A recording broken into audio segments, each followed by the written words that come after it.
মার্কিন সেনাবাহিনীর সবচেয়ে অভিজাত ও অত্যন্ত গোপনীয় স্পেশাল মিশন ইউনিট হলো delta force. Delta Force is the Army's top covert combat unit with a story. আনুষ্ঠানিকভাবে এটি first special forces operation detachment delta নামে পরিচিত।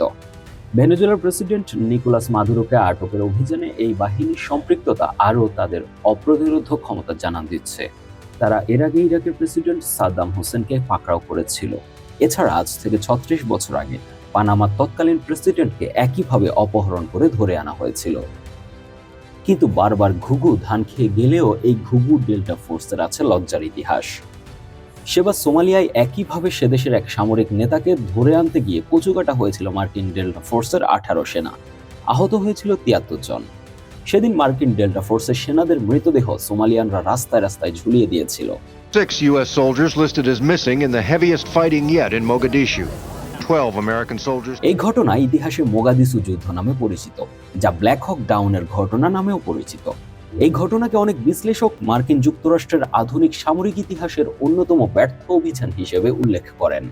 এই যুদ্ধ সংঘটিত হয় 1993 সালে 3 ও 4 অক্টোবর সোমালিয়ার রাজধানী মোগাদিসুতে। এতে জাতিসংঘের UNOSOM-2 মিশনের সহায়তায় মার্কিন বাহিনীর সঙ্গে দক্ষিণ মোগাদিসুতে অবস্থানরত সোমালি ন্যাশনাল অ্যালায়েন্স SNA যোদ্ধা ও অন্যান্য বিদ্রোহী গোষ্ঠীদের সমন্বিত সংঘাত হয়। এই ঘটনার সূত্রপাত হয় সোমালিয়ার নেতা জেনারেল মোহাম্মদ ফারাহ আইদিদের বিরুদ্ধে সামরিক অভিযান শুরুর মাধ্যমে।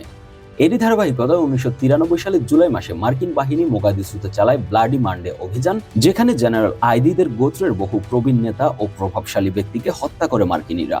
এই পরিস্থিতিতে তৎকালীন মার্কিন প্রেসিডেন্ট বিল ক্লিন্টন আইদিদকে আটক করার লক্ষ্যে অপারেশন গথিক সার্পেন্ট শুরু করার সিদ্ধান্ত নেন। এরপর মূল ঘটনা শুরু হয় 1993 সালে 3 অক্টোবর। মার্কিন সেনাবাহিনীর সবচেয়ে প্রশিক্ষিত ইউনিট ডেল্টা ফোর্স ও আর্মি রেঞ্জারদের নিয়ে মোগাদিসুতে একটি বিশেষ অভিযান পরিচালনা করা হয়। লক্ষ্য ছিল প্রভাবশালী মিলিশিয়া নেতা জেনারেল মোহাম্মদ ফারাহ আইদিদের ঘনিষ্ঠ 2 সহযোগীকে আটক করা। পরিকল্পনা অনুযায়ী এটি ছিল একটি স্বল্প সময়ের অভিযান, যার মেয়াদ ধরা হয়েছিল 1 ঘন্টারও কম। কিন্তু অভিযান শুরুর কিছুক্ষণের মধ্যেই পরিস্থিতি বদলে যায়। সোমালিয়ান মিলিশিয়ারা রকেট প্রোপেলড গ্রেনেড RPG-7 ব্যবহার করে মার্কিন যুক্তরাষ্ট্রের 2টি ব্ল্যাক হক হেলিকপ্টার ভূপতিত করে। এর ফলে মোগাদিসুর ঘনবসতিপূর্ণ এলাকায় মার্কিন সেনারা ছড়িয়ে পড়ে এবং বিচ্ছিন্ন হয়ে যায়। চারদিক থেকে সশস্ত্র সোমালিয়ানদের আক্রমণের মুখে পড়ে ডেল্টা ফোর্স ও রেঞ্জার্স ইউনিট। ফলাফলে 18 জন মার্কিন সেনা নিহত হয়, একই সাথে 73 জন আহত হয়। নিহতদের মধ্যে ছিলেন ডেল্টা ফোর্সের বিখ্যাত 2 স্নাইপার গ্যারি গর্ডন ও র্যান্ডি সুগার্ট। ভিয়েতনাম যুদ্ধের পর এটি ছিল এমন একটি যুদ্ধ যেখানে একই সংঘর্ষে সর্বাধিক মার্কিন সেনা নিহতের ঘটনা ঘটে। এছাড়া যুদ্ধের পর ক্ষুব্ধ সোমালিয়ানরা নিহত মার্কিন সেনাদের মৃতদেহ মোগাদিসুর রাস্তায় টেনে নিয়ে যায়। এই দৃশ্য মার্কিন টেলিভিশনে প্রচারিত হলে যুক্তরাষ্ট্র জুড়ে তীব্র জনরোষ সৃষ্টি হয়।